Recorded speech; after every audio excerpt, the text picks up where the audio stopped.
do this. How have you been? It's been forever. I'm so excited to be sitting back in this chair.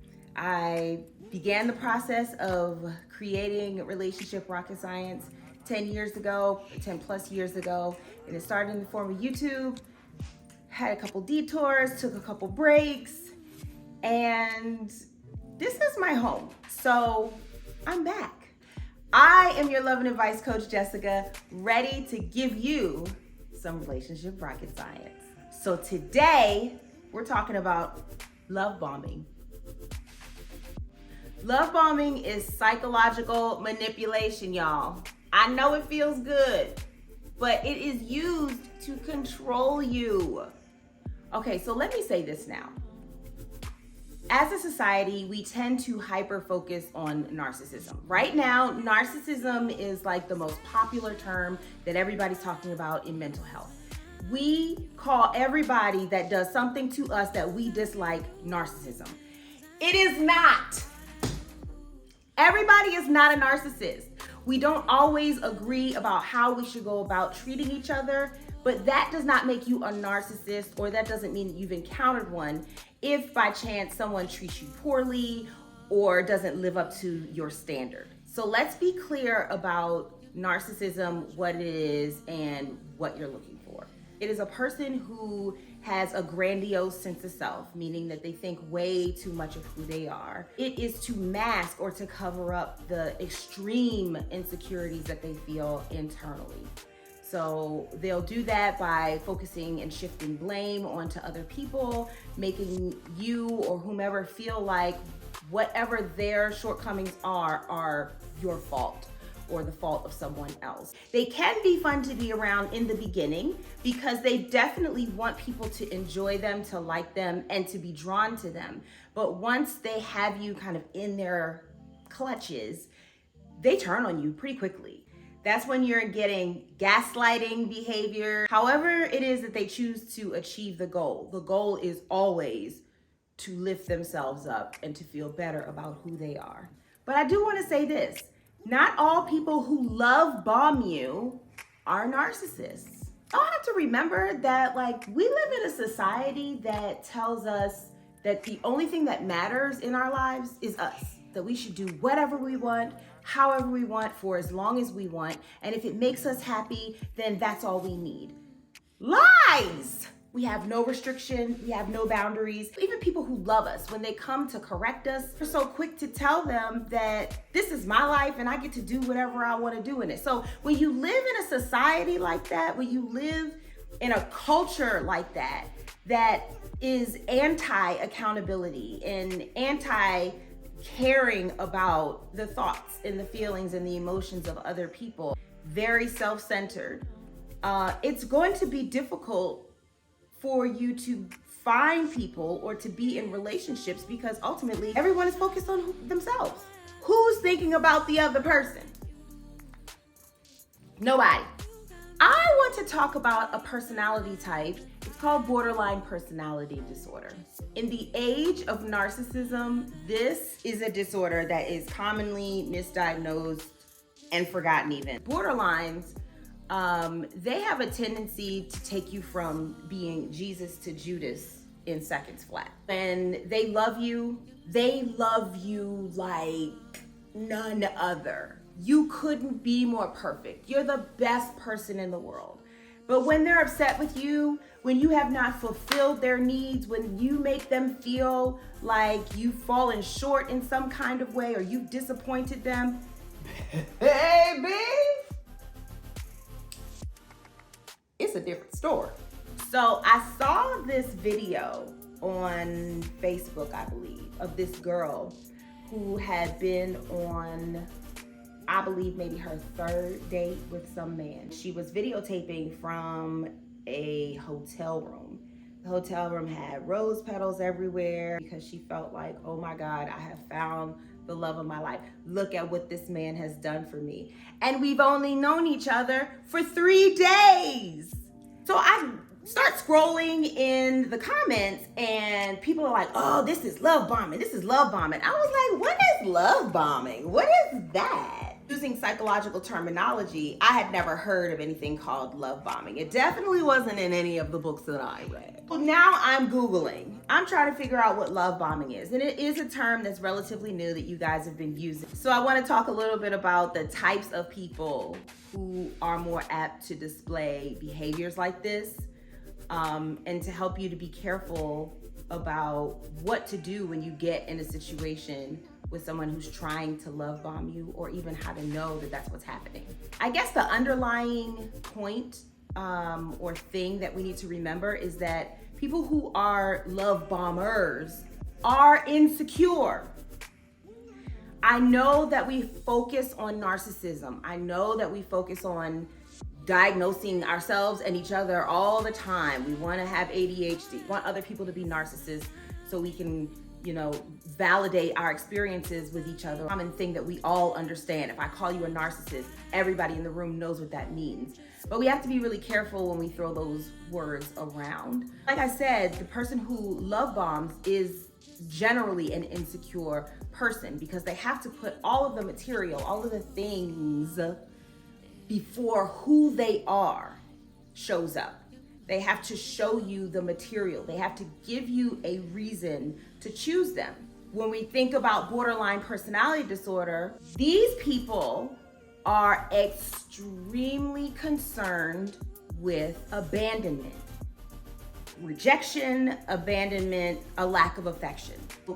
All of their behaviors are purposed to keep them from experiencing those negative things.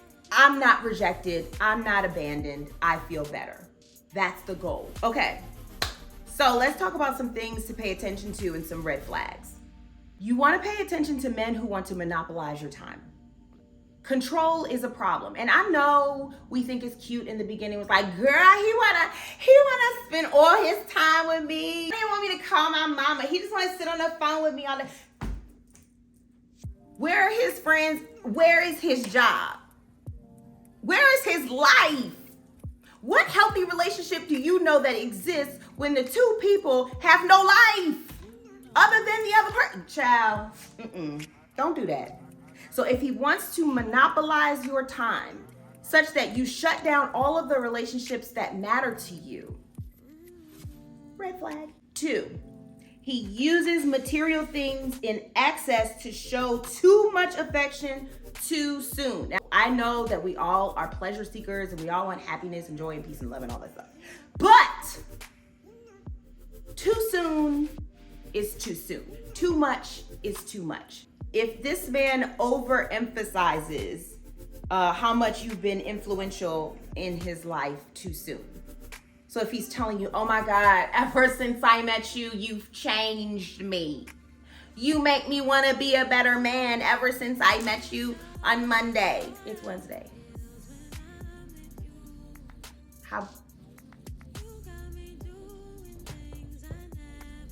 Couple of red flags.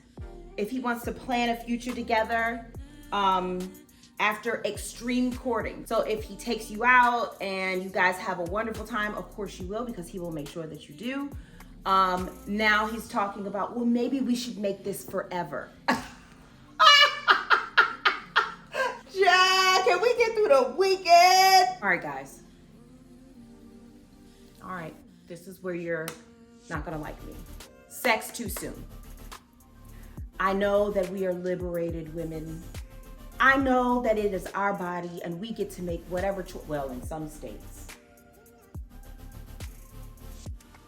I know that we get to make whatever choice we want with our body relative to how much sex we want to have, if we want to have it at all, and who we want to have it with.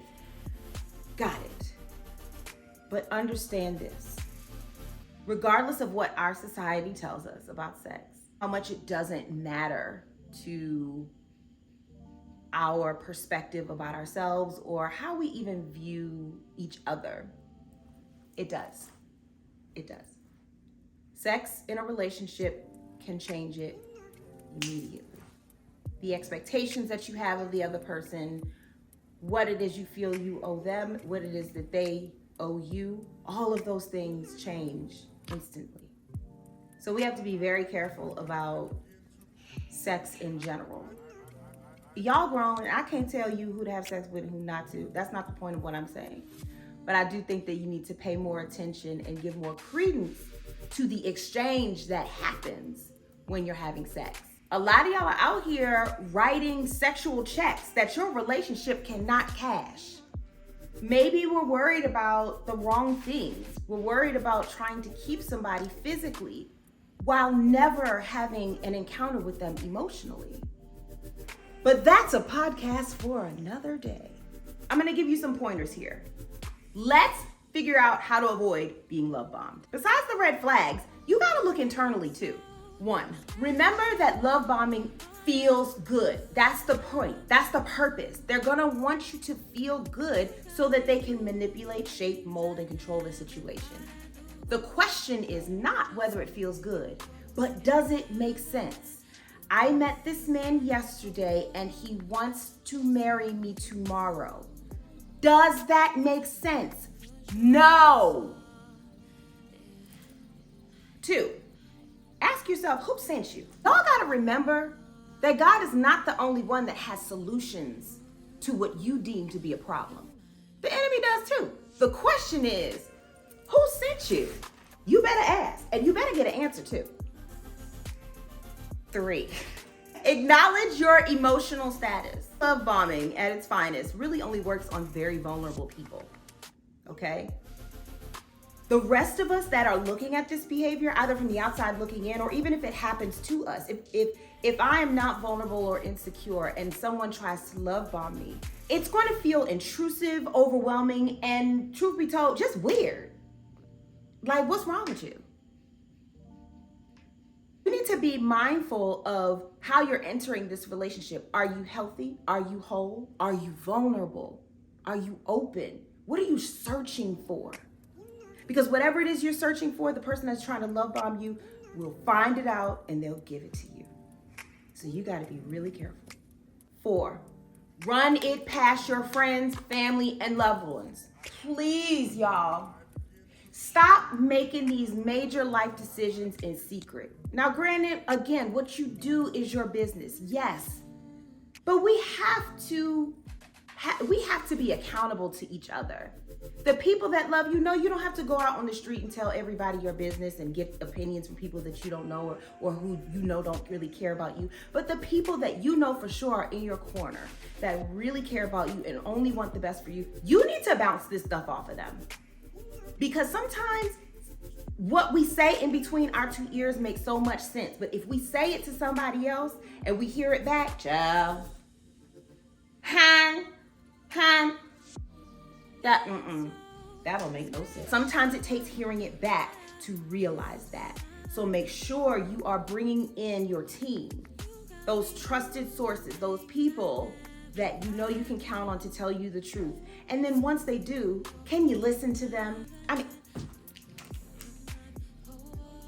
don't waste your time asking everybody's opinion and then go off doing something crazy.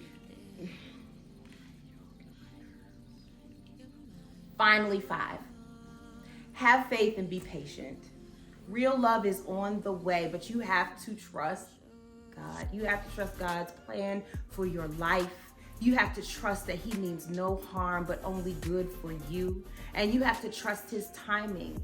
That your idea and our society's idea about when things should happen for you and how they should happen and with whom they should happen are not in line necessarily with what God has planned.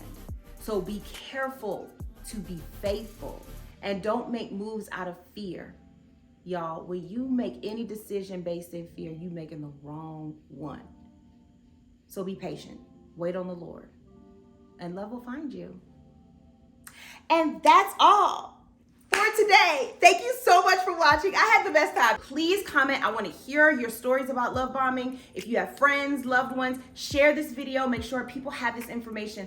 This is all I want to do is spread wisdom, knowledge, understanding, laugh, jokes, love, and fun. Love you guys, and I'll see you on our next episode for the Relationship Rocket Science podcast. See you next time. Bye.